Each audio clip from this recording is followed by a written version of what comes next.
Hello everyone. I hope you've enjoyed your day off. We had a little freeze day, and I hope you're staying safe, staying warm. But now that we're back to school, let's get back to work. Sorry I can't be there with you today, but we are going to be learning about ratios and proportions, so if you would please follow along with me in your notes packet, that would be great. All right, so the first thing that we're going to be looking at today is setting up ratios and solving proportions. So what is a ratio? If I talk about the ratio of A to B, that's just the act of comparing two or more. We're going to look at that as well, comparing two or more items. And typically these items have a special relationship. So how do we write ratios? A lot of you are probably thinking of the colon, right? The ratio of A to B. Or we can write our ratios as fractions. So we could write A over B. There's also something called an extended ratio, where if you're comparing more than two terms or two items, you can write your ratio like this: A to B to C to D, and so on and so forth. All right, let's look at number one. Find the width and length ratio of the rectangle below, and then simplify that ratio. So they want width to length. So I'm going to compare width to length. So as we look at our rectangle, the width is 20 units long, and the length is 4 units long. So altogether, we have 5 units. And I didn't put the units on there, so we're just going to leave that as a 5. All right, example number 2. I have the perimeter is 60 centimeters.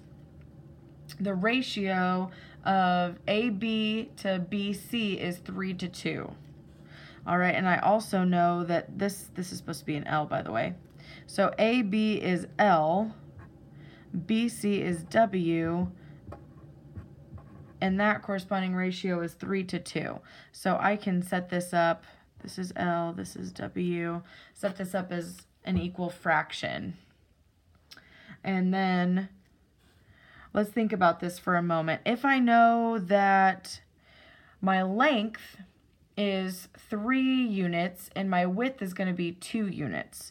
So in other words, what I can do is I can represent this as 2x, and my length is going to be 3x. So then this would be a 3x over here, and this would be a 2x over here. Right, that's the ratio from L to W is a 2 to 3.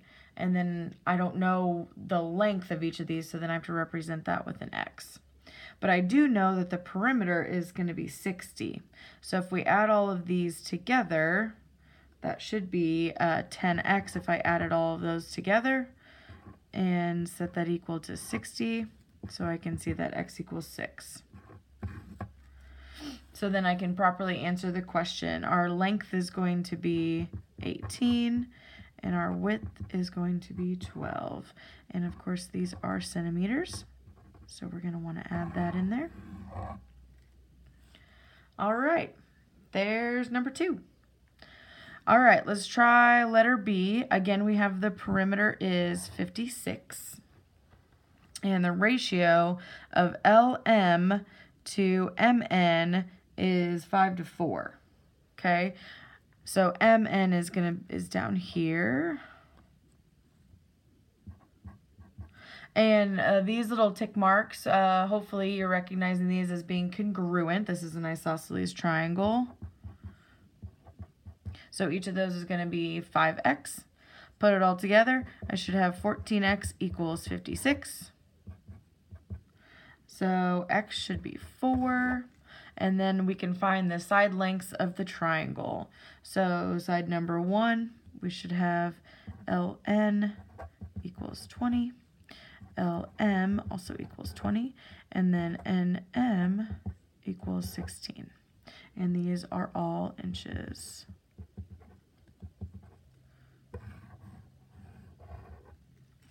All right, hopefully we're looking good so far. And just as a real quick check, just to make sure we got this right, when I add all this up, it does in fact equal 56. So that's just a good quick check. Make sure that we're on the right track and verifying our math skills.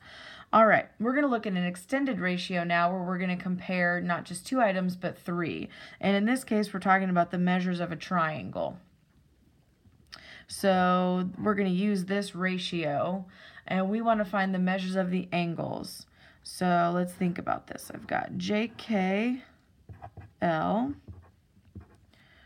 and the ratio of these angles is going to be 1, and then K is the 2, and L is the 3. And what do we know about a triangle, or the interior angles? Hopefully you're all saying they add up to make 180. Excellent, so we're going to add those all together. So altogether that should be 6x. So I can see that x equals 30. But we want to make sure we're following directions. Find the measures of each angle. So the measure of angle J is 30 degrees. Measure of angle K should be 60 degrees. And then the measure of angle L is 90 degrees. So of course my picture is not quite accurate, but we didn't know that prior to solving the problem. So just a little sketch sometimes can help you visualize what's happening, and then you can have all of your labels matching up. All right, so at this time, I'd really like it if you hit the pause button so that you can try 3B on your own, and we'll be back in a minute. All right, hopefully you've had an opportunity to try example 3B on your own. So again, we're looking at the angles of a triangle. We have our extended ratio here, 3, 4, 8. And we can draw ourselves a little sketch. Let's call this one cat. All right, so we're gonna use our ratio here. And again, what's the relationship between all 3 of these angles? They add up to make 180. All right, and then I add these together. 7 plus 8 should be 15. And divide that so I can see that x equals 12. All right, and then finding the measure of each individual angle. So the measure of angle C is going to be 36 degrees. Measure of angle A is going to be 48 degrees. And the measure of angle T is 96 degrees. So that would be our final answer there. All right, hopefully you're doing good so far. Keeping up with me. All right, so now we're going to move on to look at what's the difference between a ratio and a proportion.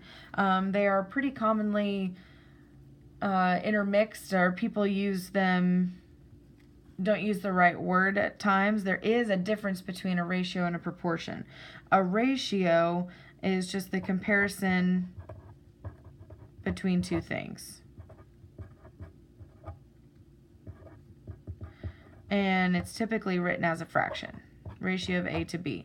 But when we have a proportion is when 2 ratios are equal to each other. So for example, if I have a ratio of A to B is equal to C over D. All right, and how do we solve a proportion? I know most of you have seen this in middle school or in Algebra 1, and hopefully you remember that there is a cross multiply method that we can use to solve this. So whenever you're solving these, you always want to make sure that you're cross multiplying. I kind of call them my butterfly wings sometimes. So AD would cross multiply with CB. All right, so let's look at this one here. Which of the following is not true? So what this is asking is which of the following does not have the same cross product? So I can see from the given that we're looking at MR times AB. So which of these is not going to have the same?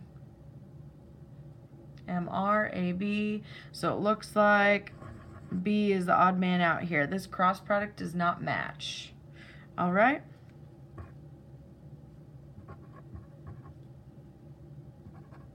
Cross multiply.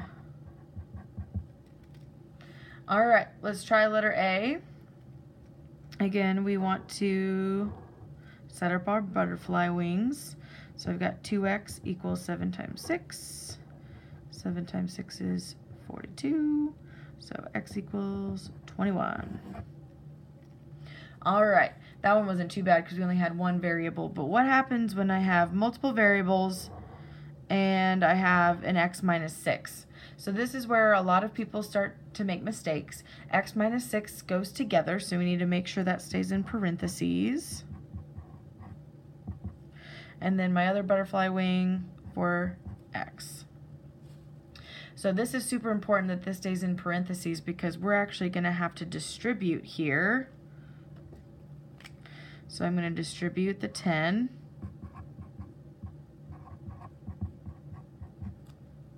And then just solve for x like a normal equation. Subtract the 10 would be negative 6. So I can see that x equals 10. All right, hopefully I'm not going too fast. Hopefully we're doing okay. This should be an algebra review, so hopefully this lesson's not going to be too bad. Using proportions. All right, so this is the good stuff. So we want to know how to solve for x, but we need to use this ratio right here. So my ratio from A to BC, they're telling me is 2 to 5. So I'm going to write that as a fraction. Now it's really important that you write your proportion in corresponding order. Okay, so the 2 corresponds to AB, and in this case, that's my x. So these two correspond together, and the 5 corresponds to BC, which we can see is 20. So these two correspond together, and then the denominators correspond together. All right, and now it's time to cross multiply. So my first butterfly wing is 5x, and then 2 times 20 is 40. So x equals 8. All right, letter B. Same thing, make sure they're in corresponding order. So I'm going to set up my 3/4 as the given ratio.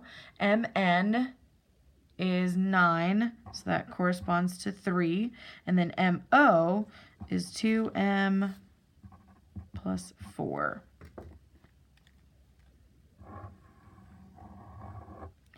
And cross multiply with your butterfly wings, as I like to call them. Make sure your 2M plus 4 stays together. That's really important.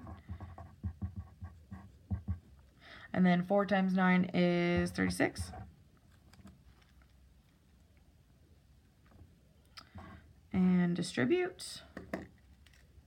So I'm looking at 6M plus 12 equals 36. Subtract the 12, and I should have 24. So M equals 4. All right, we've got one word problem here, and then we're going to talk about similarity. All right, let's see what we got. Monique randomly surveyed 30 students from her class and found that 18 of them had a dog or a pet. If there are 870 students total, what's the projected total number that would have a dog or a cat? So again, I want to emphasize the importance of making sure your corresponding pieces go together. Okay, so she surveyed 30 students, 18 of which had a pet. So I'm going to write that as 18 out of 30. 30 being the total, and then that being the data collection. So then where does my 870 go? Is 870 the total, or how many people actually have a pet? hopefully you're saying that 870 is the total, because we need to put that in the denominator, and then we can solve for x. How many people actually do. All right, time to cross multiply. Multiply 18 times 870. And you should get...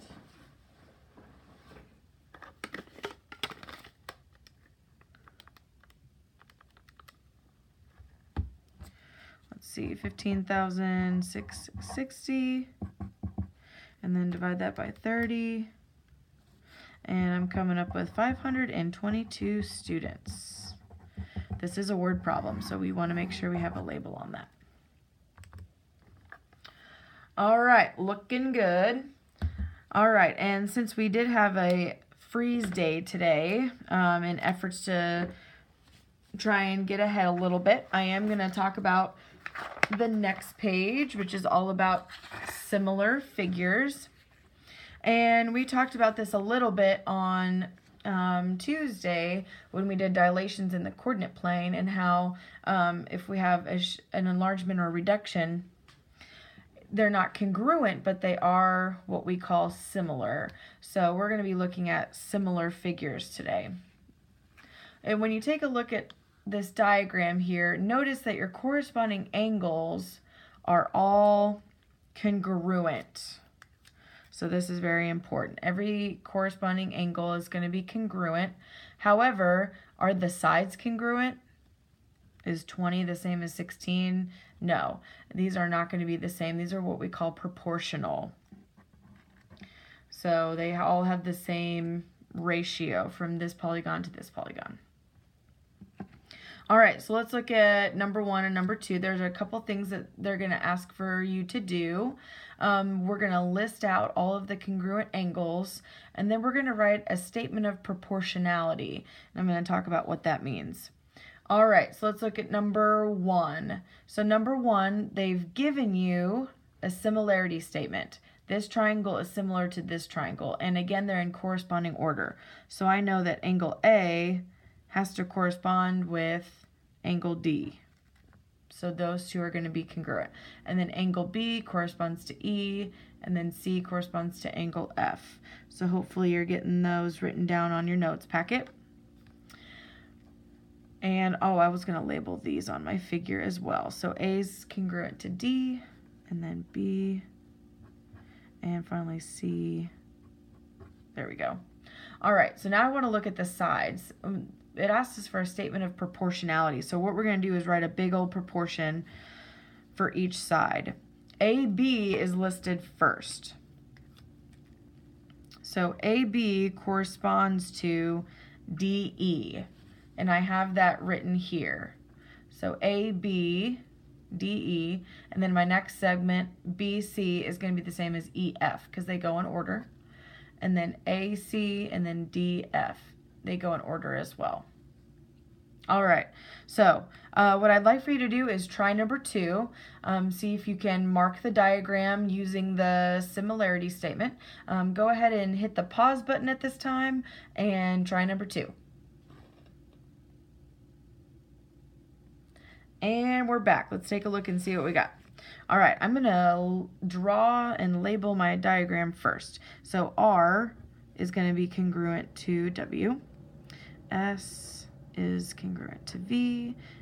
And then T, running out of space, is going to be congruent to U. So hopefully you have all of those written down here. Got my list going. And then when we think about the statement of proportionality, RS was listed first, so it's going to be congruent or proportional to WV. ST corresponds with VU, and then finally RT corresponds with WU. So again, this is the statement of proportionality.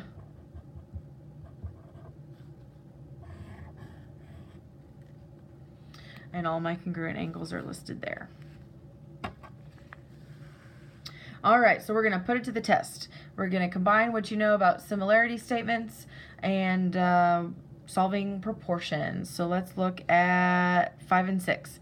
We are trying to determine if they are similar or not. Now, in order for that to happen, we have to show these two things. The angles all have to be congruent and the sides have to be proportional. So in order to show the proportional, we have to actually solve it and set up our ratios. All right, so let's set this up here. So I've got 3 corresponds to 6, 5 to 10, 4 to 8. And if we were to simplify them all, these would all reduce down to 1/2. So in other words, our scale factor, or we could call this a similarity ratio too, sim ratio, would be 1 to 2 if you're going from little to big. All right? 1 to 2. And then this is my similarity statement. ABC is similar, and make sure you write them in corresponding order, F, D, E. All right, let's look at number 6. All right, again, putting everything in corresponding order. 9 corresponds to 6, 6 corresponds to 4,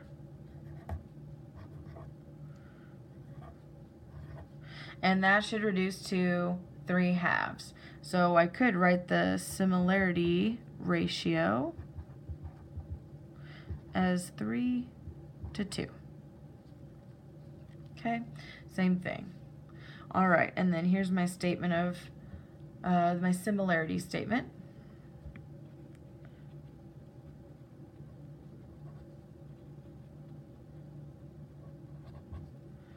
Making sure everything is in corresponding order. All right, so now is a really good time to hit the pause button one last time. I want you to try 7 and 8, and then once you've done that, return back to the video.